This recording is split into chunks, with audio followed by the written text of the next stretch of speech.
Good afternoon, everyone. My name is Andrew Castleberry. I am one of the financial planners that partners with Forsyth County to offer individual financial planning services for all county employees.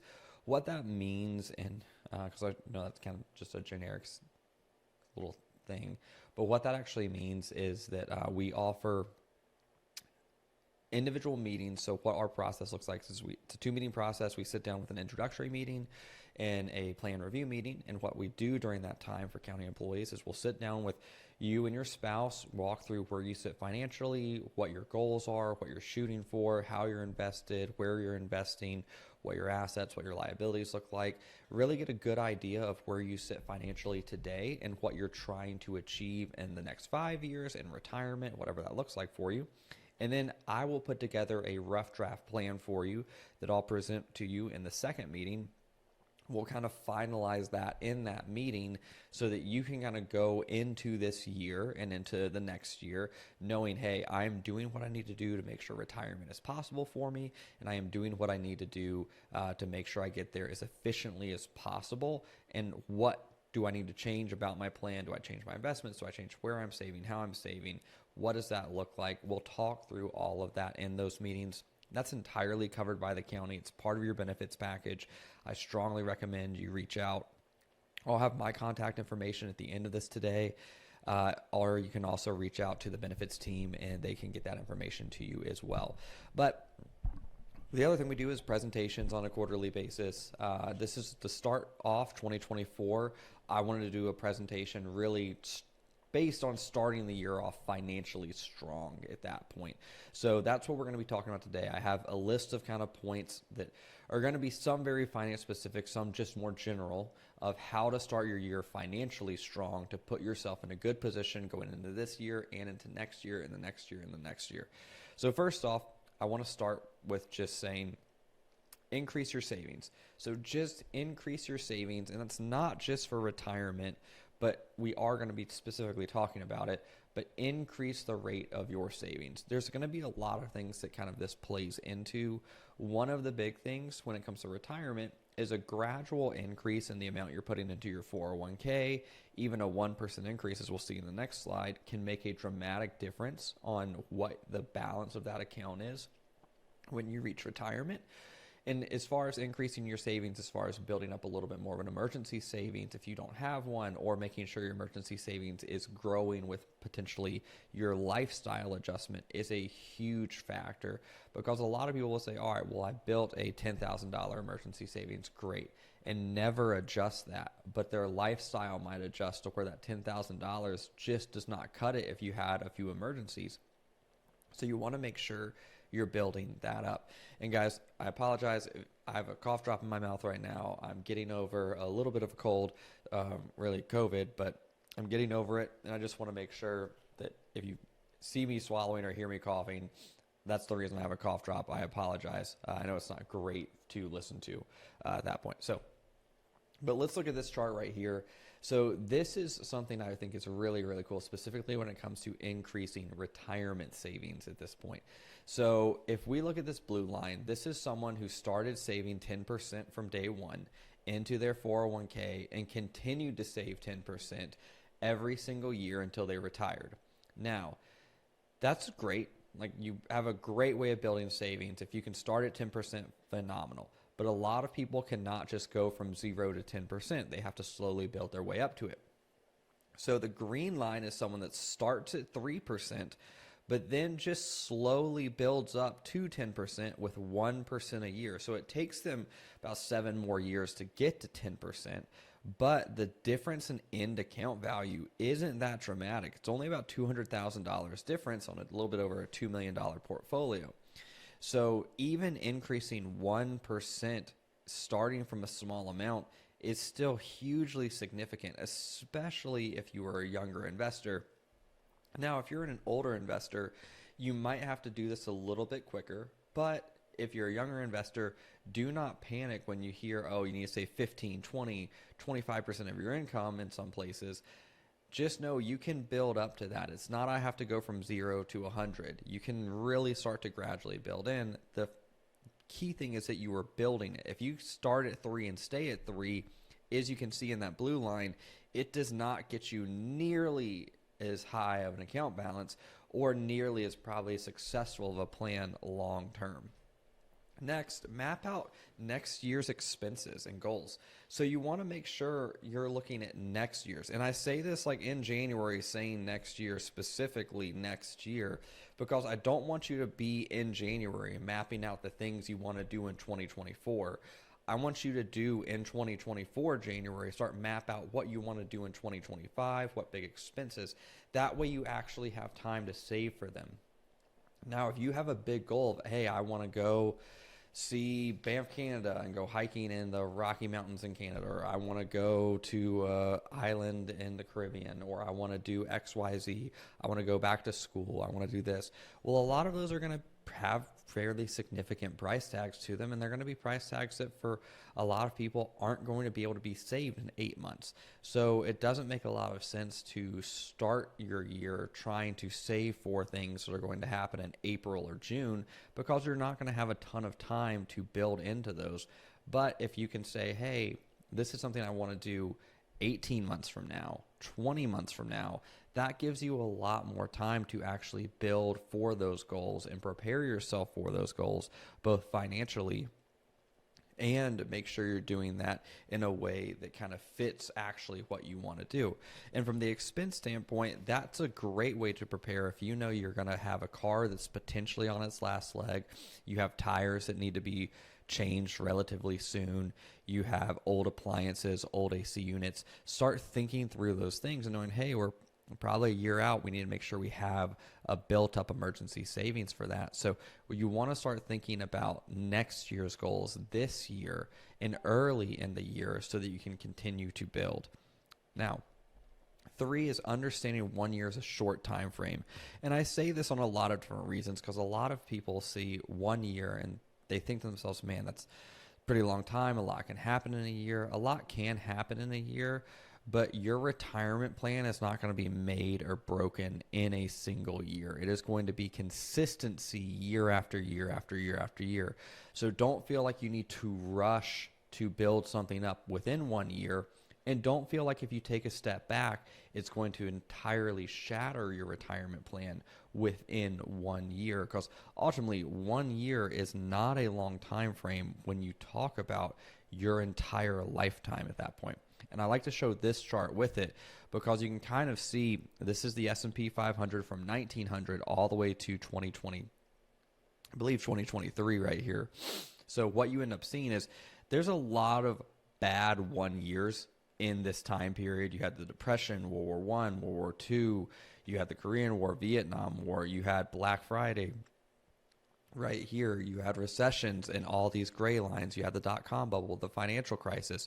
So you had bad several years. You had bad decades. You had bad years from an economic standpoint, from a stock market standpoint, from a general just peacetime standpoint. There's a lot of bad years, and you will have a lot of bad years where things don't go right in your finances, where things don't go right in your personal life, where you feel like you have to take a step back, reset yourself. That is fine. It is going to be something that happens. Just know that 1 year does not destroy an entire retirement plan. And if you are planning correctly, you plan for those years. So I always like to say, understand 1 year is a short time frame. Do not panic or do not feel a huge sense of guilt if you can't do everything you wanted to do in 1 year, if your career didn't progress as much as you thought it would in 1 year. None of that is built overnight. 4th, the single most powerful tool of a good investor is time. This one, I love showing this chart. I'm going to move my face here because I think this chart is one of my favorite things when talking about time with investors, specifically because of the power of compound interest in here. So when we talk about investing, it's similar to 1 year is a short period of time. You're not going to see your account really do a lot in a single year's period of time. It's just not going to happen. So what you do is you save and you save and you save, and then over time, you're going to see that account start to build, and you're going to see that account start to compound, and that beauty of compound interest is going to start taking effect. So the way that works is if you were an individual and you were starting from zero, you were saving $10,000 a year at a 7% interest rate. And we're just going to assume that's set. We're not going to assume any volatility here. Just to show this, we're going to assume a very plain vanilla, does not happen out in the wild scenario. But it's a great way to express what you will typically see in your portfolio. So what happens is the first 100,000, saving $10,000 a year, takes almost 8 years to make. Which, if you think about it, that means you put in $80,000 over that 8 years, and you got about $20,000 of earnings. So most of that's going to be your actual contributions. The next 100,000, so to get from 100,000 to 200,000, is going to take about 5 years. So still a long, long period of time. So what we're looking at is like a little over maybe 13-ish, 13 to 14 years, in order to see about 12 to 13 years in order to see your account get to 200,000. Now, that's a long period of savings. That's a long time. That's a little over a decade to see your account go from 0 to 200,000.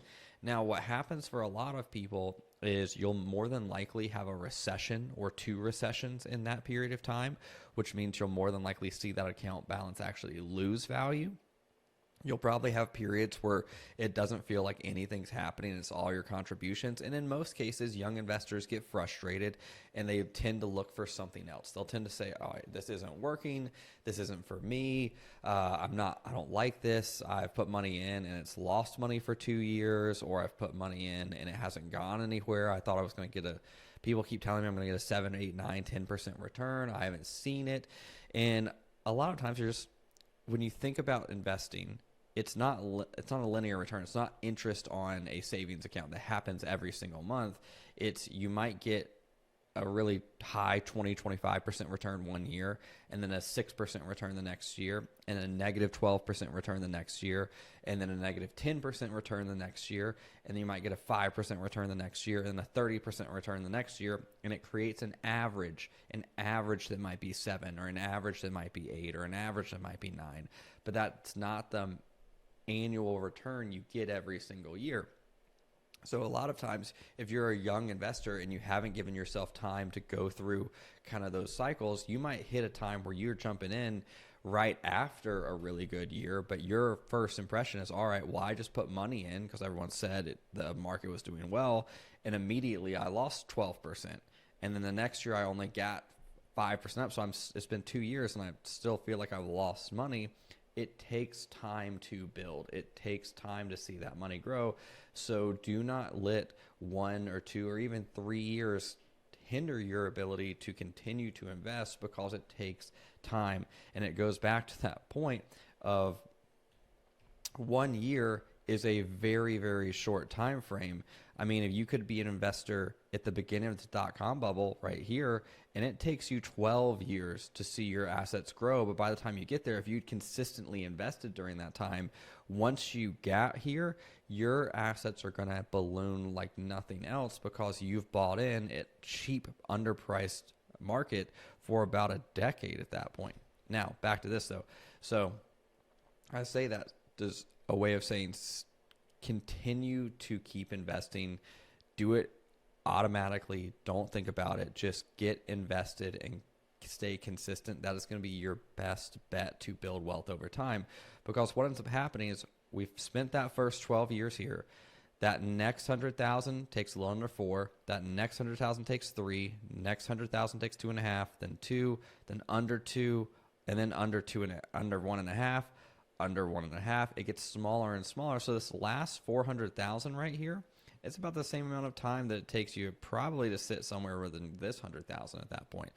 So I say that to say, when you look at your 401k for most retirees, 2/3 of that balance is built the last decade they've been working. Now, that's not always the case, but it's primarily the case at that point. So just give yourself time to let those accounts grow. Do not get discouraged when you are starting out thinking it's only growing by your contributions. That is entirely normal. It's expected. It's something that just takes patience. Now, worry about your retirement, not your neighbor's retirement. This is always kind of don't keep up with the Joneses, whatever you want to call this. It's make sure you're planning for you. Make sure you're doing what's best for your retirement. Do not worry about what your neighbor's investing in, what your neighbor's purchasing, what they are buying, because it's not going to necessarily be what's best for your plan. You don't have the same risk appetite as your neighbor. You don't have the same goals as your neighbor. You don't have the same assets or liabilities as your neighbor at that point. So I say this because when it comes to investing, this comes up a lot. Is I heard someone in the office talk about this hot stock. They made a killing on it, and I want to get in on it.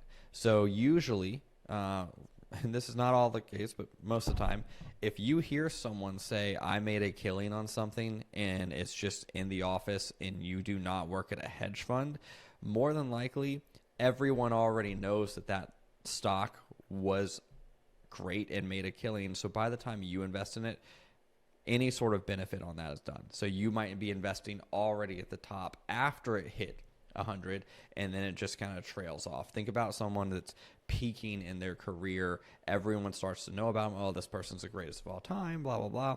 And they hit that point, and then it's just downhill from there at that.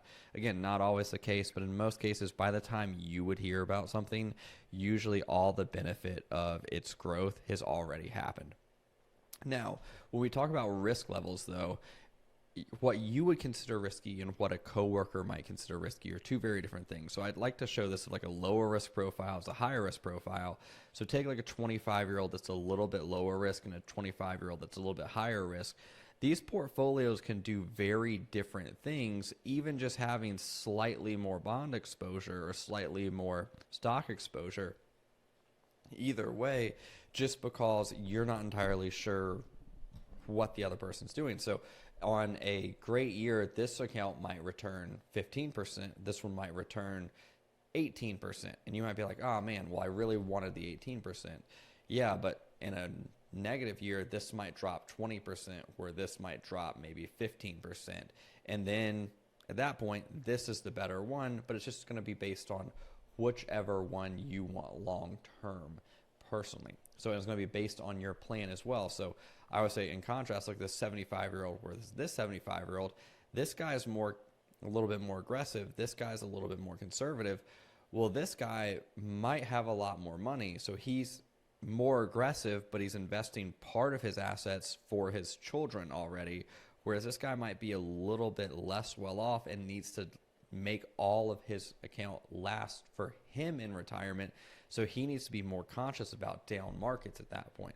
So he might be a little bit more conservative. So you can never truly know without seeing someone's entire financial plan exactly where they're sitting and why they're investing the way they are and the reason behind it and whether or not it's right for them. So I always say just make sure you're playing your game. Don't try and compare yourself. I think the old saying is comparison is the thief of joy at that point. So just know, are you doing what's right for your plan? Are you investing the way that's right for your plan? Are you investing in a way that's comfortable for you that will allow you to continue to invest? And are you saving and doing what you need to be successful for what you consider success in life and what you want your retirement picture to look like? And then in turn, you never entirely know either how far away someone is from retirement. So this is a great chart of like a target date or retirement date fund that you might see in a 401k where someone's 40 years away from retirement or 5 years away from retirement. Well, you might have someone that's 5 years away from retirement, but they're trying to retire really, really early. So they might be saying, oh, hey, well, I have my investments in this, but you don't know they're trying to retire at 55, not 65. So you're sitting there and you're like, oh, well, I should really be here because I'm not retiring until 65, where this guy might be retiring at 55 and planning for something like this. So you just never know where someone's even at on a time frame. You can't assume just because they're the same age as you that they're going to be the same risk tolerance or they're going to have the same timeline as you at that point. So make sure you're playing your game. Now, stay invested. Staying invested is one of the easiest things to do. It's one of the shortest things I'm going to say on here. It's also one of the hardest things to actually implement. Easiest thing to say, hardest thing to actually do. So I say stay invested because it's extremely, extremely important. I'd say where most people do the most damage to their portfolios over time is they let their personal biases, either political or economical thoughts at that point, really influence how they invest, and they try and actively move around the market rather than just investing for the long term and staying invested. So this is an example. Someone puts $100,000 in the S&P 500 from 1999 to 2018. If you had stayed invested that entire time, that 100,000 would grow to about 300,000. If you had missed the best 5 days, you lose about 100,000 of that. You missed the best 10 days, it's about 150,000 of that. If you missed the best 20 days, you lost money. Now, it's usually kind of easy to say, and you might say, all right, well, the best 5 days are obviously going to be in bull markets, or the worst 5 days are obviously going to be in bear markets. So if I just miss recessions, they're pretty easy. Like the financial crisis, you look back, everyone saw the housing market was overvalued. Great. Everyone saw tech bubble was overvalued. Great. I could have missed that. It would have been fine. Cool. Not the case. So what you typically see are the best and the worst days are typically wrapped up in those recessionary periods. So like if you look at COVID-19, you had the best and the worst days all wrapped up in March and April, where you saw the market go 10% down one day, 10% up the next day, 10% down the next day, 10% up the next day. You had massive swings in the market during a 1 month period of time. You also see them clustered in the bottom of '08. You also see them clustered during the dot-com bubble at that point. And you see a lot of those best days on the lower end, where a lot of the worst days are on the upper side of that. So I say that to say it is extremely hard to know when the market's going to correct. It's extremely hard to predict it. It's very different from the economy in a sense. Like the stock market is not the economy. It's usually like a leading indicator to that. So if you tell me, if it was so easy to spot 2008 and 2007, why did the market sell off the way it did? Because it obviously wasn't super easy for everyone to do it at that point. If you saw COVID-19, oh, well, in 6 months, the market would be at new market highs, then why did it sell off in the first place?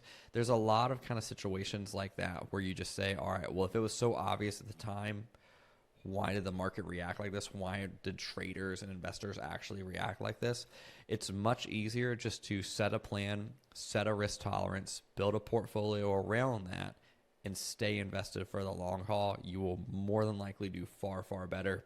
The handful of professional traders that can actively beat the market over the long haul, I'm pretty sure you can count on two hands. It's not going to be your neighbor at that point. And it's not going to be me at that point. So it's one of those things where it is much, much harder to say stay invested than it is to actually do. But it's why you want to run your own race, build your own plan, make your own portfolio, comfortable with your risk tolerance, and do the best you can to not let your personal biases affect you in a negative way. Next is avoid extreme financial moves.